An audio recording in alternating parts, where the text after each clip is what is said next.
So a common question we get asked is, what's a good stock to invest in? Today we're going to explore that question in depth. We're going to look at the past and say, okay, what were some of the best performing stocks, or how would we have found them? We're going to do some growth scanning, some value scanning. I think you're going to find it enlightening, because if you had been using this methodology, it would have led you to Nvidia as an example. And we're going to talk about that enormous growth, that huge potential. And then we're also going to explore value propositions, finding the diamond in the rough and how you do that. So what is a good stock to invest in? Let's dig in and check it out. So what is a great stock to invest in? Well, there's two basic methodologies. If we come into a screener, you can do scans for fundamental analysis or technical analysis. Fundamentals is looking at the underlying business, revenues, earnings, those sorts of things. Technicals are looking at the charts. Is this under demand? Is there overhead supply and selling pressure that's just hitting the stock? And so when we do scans, we want to look at those factors. Now, let's start with the fundamental approach. Let's take a stock that's highly popular and profitable today, and that is Nvidia. Well, you'll notice I won't search for that stock specifically, but if I started to do scans that were based on growth, in other words, which companies out there have earnings, have profitability that is just exploding. So watch this. What has grown their EPS over the past 5 years? Over, let's say 20%. EPS growth over the next 5 years is expected to grow at over 20%. Sales growth over 20%. EPS quarter over quarter over 20%.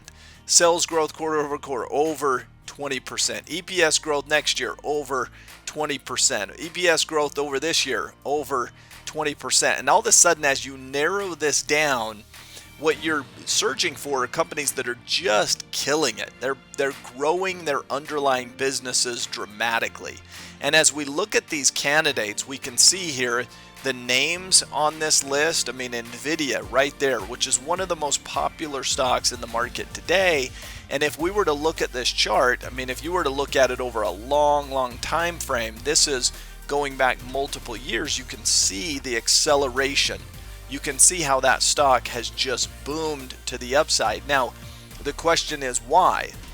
And the answer for why is because the underlying business, the things we just scanned for, have been accelerating. They've been booming. And you can see just in terms of their growth, earnings per share. This is how much profitability is the company achieving. A year-over-year earnings increase of 118%. This, let's do some apples to apples type of comparison. This would be like a household, this is like a quarterback that used to make $5 million a year, and now he got a raise, and now he's making $15 million or $12 million per year. This is like a household that used to make $100,000, now they make $220,000. It's just a big increase in overall profitability. And you can see, I mean, in terms of these metrics, all of the growth numbers, just how strong they've been.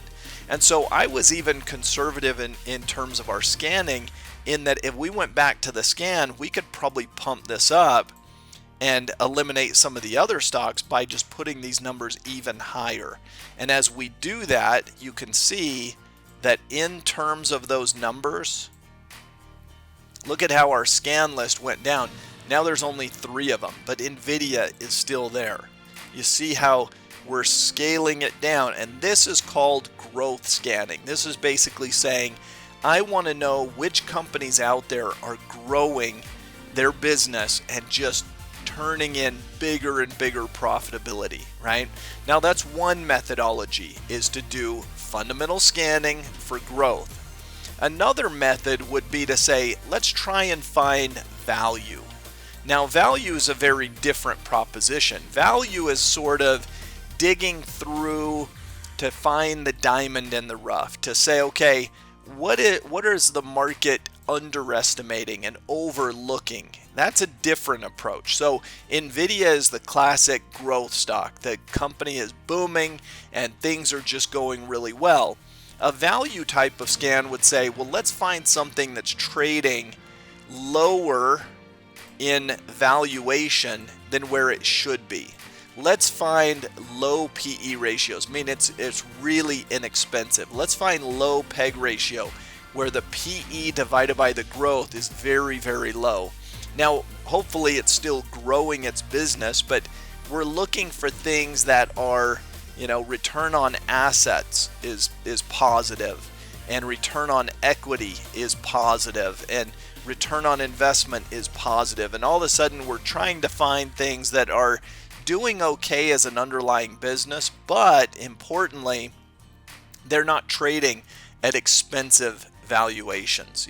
Price to sales, let's put that under 2, and now, all of a sudden, as you start to do that scan and you start to look through the candidates, now it's trying to find companies that maybe, again, are kind of the diamond in the rough. They say, okay, well, Delta Airlines, maybe business isn't booming dramatically, but maybe there's some value there. So let's just pick that. It's a well-known company. And now as we look and we say, okay, the PE ratio is 6.8. That means that the price of the stock is only 6 times greater than the amount that they're earning in a year. Now that valuation metric is interesting.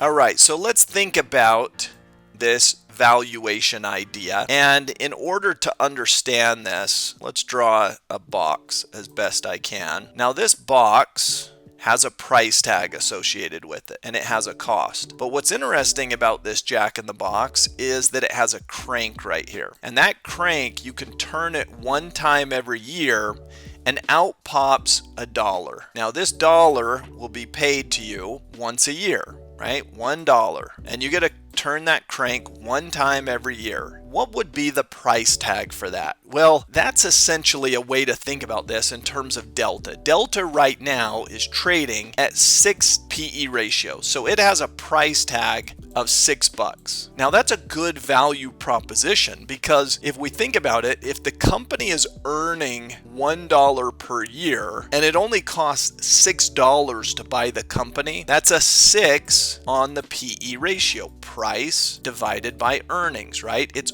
earning 1/6 of its price tag. So it would only take you 6 years for the company to have earned as much as their whole value. Now Delta's a big company, but let's say that the company was a $60 billion company. That would mean that it's earning $10 billion in profit per year. Well, it would only take 6 years to have earned its valuation. If you can pay something off, or if the company can pay itself off, in essence, in 6 years, that's pretty impressive. Think about going out and buying a house.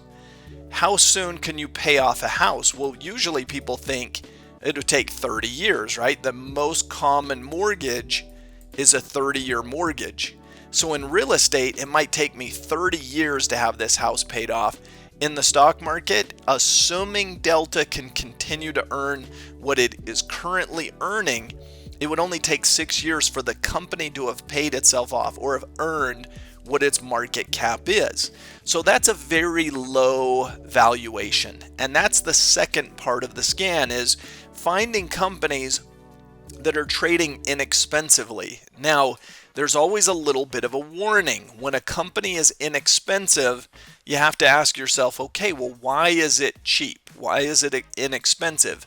Is there underlying risk to Delta? Are they going to lose customers? Is the market going to dry up for people wanting to fly as much? What are the risks to them losing this earnings power? Because this dollar in earnings is not guaranteed.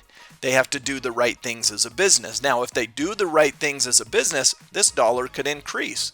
Instead of getting $1 in earnings, maybe it grows to $1.20, then $1.40, then $1.60. So this earnings amount can increase or decrease. The price tag is what we're paying today, and we're only paying 6 on the PE ratio basis. That's not expensive. So that would be an example of a low price to earnings ratio, a potential value play. Again, 2 very different methodologies, because if we look at NVIDIA, if we were to go back and we just plug in NVIDIA and look at its numbers, it's going to trade at an expensive PE ratio. Why is it trading at 56 times earnings? That's very expensive. Well, because it's growing its business so rapidly that even if you paid a high PE ratio a couple of years ago, it has more than paid itself off because those earnings are just exploding. So two different mindsets, two different methodologies. Last, when we're looking at what to invest in today, we want to see opportunity within the charts. Here you've got a chart pattern in NVIDIA, something that is called a symmetrical triangle. It is a series of higher lows and lower highs, often called a volatility compression. And what does that mean? Well, volatility compressing means that basically we're getting squished tighter and tighter. See how we're not going to higher levels, we're actually coming down, but we're not going to lower levels, we're actually coming up. So we're getting compressed, we're coming into a point. And that's what this symmetrical triangle is. And it's a sideways consolidation. It's I compare it to a runner. If you're going to run a marathon, you need to take a break before the next big race. And when we break out of this symmetrical triangle, then that's the starting gun going off. That's the race has started again, and the runner is well rested. They can take off and run for a while. NVIDIA will make its next big move outside of this symmetrical triangle pattern. So we're meshing fundamentals and technicals to decide what to invest in today. So as you can see from finding a stock to invest in, we need to look at fundamentals, we need to look at technicals, and that's going to guide our decision making. Now, next video, you're going to want to watch how to invest in a Roth IRA. This video right here is important, it's critical, it's going to lead you to potentially tax sheltering your capital and saving yourself hundreds of thousands of dollars over time. Now, why is that the case? Because when you invest in a Roth IRA, all of the compounding, all of the profitability that builds up over the years is tax-free coming out, and that can mean tens of thousands of dollars of saved capital that is not taxed. This is an incredible video. Make sure you hit the subscribe button, click the bell to be notified, all those things. Hope you're enjoying the process of learning. Tune in next time and check out this video on the Roth IRA.